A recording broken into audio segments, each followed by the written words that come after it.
मिनश्शैतानिर्रजीम बिस्मिल्लाहिर्रहमानिर्रहीम। या अय्युहल इंसान इन्नका कादिरुन इला रब्बिका कदरन फमुलाक़ी। इसका तर्जुमा है, इंसान तो कुशा कुशा अपने रब की तरफ चला जा रहा है। और कुशा कुशा उसको कहा गया जो हम तकालीफ सह रहे हैं ज़िंदगी में, जो हम मजदूरी कर रहे हैं, जो हम बच्चे पालने की कोशिश में कर रहे हैं, जो हम रिज़्क़ कमाने के लिए कर रहे हैं, जो हम लोग अपने रास्ते बनाने के लिए कर रहे हैं, कुशा कुशा अपने रब की तरफ चले जा रहे हैं। मेरी ज़िंदगी ढलने को है, मेरी उम्र 54 साल हो गई। और आज से 2012 में मैंने एक एजुकेशनल इंटरव्यू में कहा था कि मेरी ख्वाहिश है कि मैं बैतुल्लाह का हज करने जाऊँ और पैदल करने जाऊँ। मैंने हज भी किए हैं, मैंने उम्रे भी किए हैं, लेकिन मैं अपने बच्चों की जिम्मेदारियों से जब फारिग हो गया, अपनी बेटियों की शादियाँ कर दी। मेरी दो बेटियाँ, मेरे दो बेटे, एक बेटा हाई कोर्ट का वकील है, एक बेटी मेरी डॉक्टर है, एक बेटी मेरी फिलोसफर है, बहू मेरी डॉक्टर है, बेटा मेरा बिजनेसमैन है। मेरा ताल्लुक एजुकेशन से, प्राइवेट स्कूल रन कर रहा हूँ दारुल हुदा के नाम से। तो मैंने अपनी ज़िंदगी में 2012 में कहा था मैं बैतुल्लाह का पैदल हज करने जाना चाहता हूँ। इसलिए जाना चाहता हूँ, अगर मैं जहाज़ पे जाता हूँ तो अभी मेरा पसीना भी नहीं खुश्क होता और पसीना आता भी नहीं है, और मदीना मक्का में आ जाता है। अभी मैं तलबिया 100 बार भी नहीं कह पाता तो मक्का आ जाता है या जद्दा एयरपोर्ट आ जाता है। तो मुझे 4 माह हो गए यहाँ से चले हुए। मैंने आधा कुरान पाक भी हिफ्ज़ किया इसी लो में कि मैं उस रब से कैसे मिल सकता हूँ, उससे तहज्जुद में कैसे अदा कर सकता हूँ। तहज्जुद जब अदा करना जाता था तो मेरे पास लंबा क़याम करने के लिए कुछ नहीं होता था कहने को।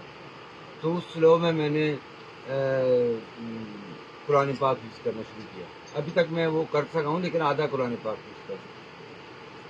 तो मैं जब से वहाँ से चला हूँ कुरान पाक पढ़ रहा हूँ, सिर्फ तलबिया कह रहा हूँ, रब्बे कायनात को सिर्फ एक भी आय की बात कह रहा हूँ कि लब्बैक अल्लाहुम्मा लब्बैक, लब्बैक ला शरीका लक लब्बैक, इन्नल हम्दा वन निअमत लक वल मुल्क ला शरीका लक। आज यहाँ पर आके मुझे नहीं पता था कि साकिब साहब से मेरी यही मुलाकात हुई। एक दोस्त हैं हमारे, बहुत अजीज़ दोस्त सुहेल साहब, गजाली स्कूल सिस्टम से उनका ताल्लुक़ है, बहुत मोहब्बत करने वाले हैं। उन्होंने इनका नंबर मुझे दिया। मैं नहीं जानता था कि आज मुझे ये इज़्ज़त मिलेगी, जिस इज़्ज़त को मैं छुपा कर घर से आ रहा था। मैंने मीडिया पर नहीं किया, मैंने यूट्यूब पर नहीं कुछ भी किया। मैंने अपने आप को छुपाने की कोशिश की कि मैं छुप कर जो है ना हज करने जाऊँ। लेकिन आज यहाँ आके एहसास हुआ, सब दोस्तों ने आप सब की मोहब्बत देख के एहसास हुआ कि वाकई ये नेक काम अगर हम करने जा रहे हैं, जिसको आप सब लोग नेक काम कह रहे हैं, तो उसके लिए आप मेरी मदद भी तो करते हैं।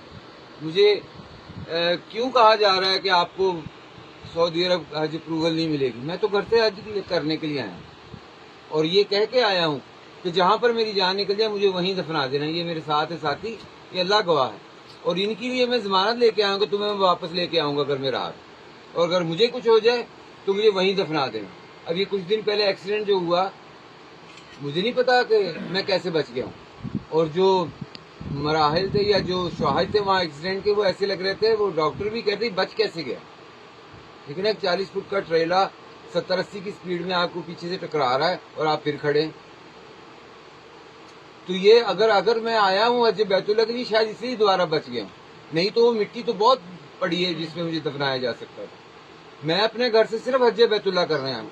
यहाँ पर जितने भी दोस्त मेरे बैठे हैं, डॉक्टर साहब बैठे हैं, साकिब साहब बैठे हैं, जिनके शायद मैं नाम भी नहीं ले पा रहा, ये बुजुर्ग बैठे हैं, इन्होंने कहा अरबाब इख्तियारात तक बात पहुँचाएं, ये आप लोगों ने पहुँचानी है, और इसका अजर मेरे पास देने कुछ भी नहीं है।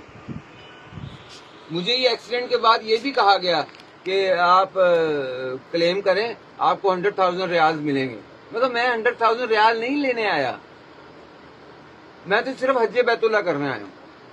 और आप सबसे रिक्वेस्ट है, अपील है, हाथ जोड़ के अपील है, अगर आप किसी भी रबाब इख्तियार तक मेरी आवाज पहुंचा सकते हैं कि मैं हज बैतुल्लाह सिर्फ करने आया। मैं नहीं जानता सऊदी अरब के कवानीन को, मैं नहीं जानता पाकिस्तान के कवानीन को, मैं सिर्फ ये जानता हूँ कि मैं जो कुरान में कहा गया लोग हज करने आएंगे, और कमजोर उठनियों पे आएंगे, पैदल भी आएंगे, मैं उन लोगों में से हूँ, या जिन लोगों का इन्होंने जिक्र किया कि पैदल हज करने वाले लोग। मेरा मकसद सिर्फ हज बैतुल्लाह है, और सिर्फ हज बैतुल्लाह। दुनिया अल्लाह ने मुझे बहुत अता की, बेटियां अता की, बेटे अता की, दौलत अता की, इज्जत अता की, میں تو صرف اور صرف حج بیت اللہ کر رہا ہوں.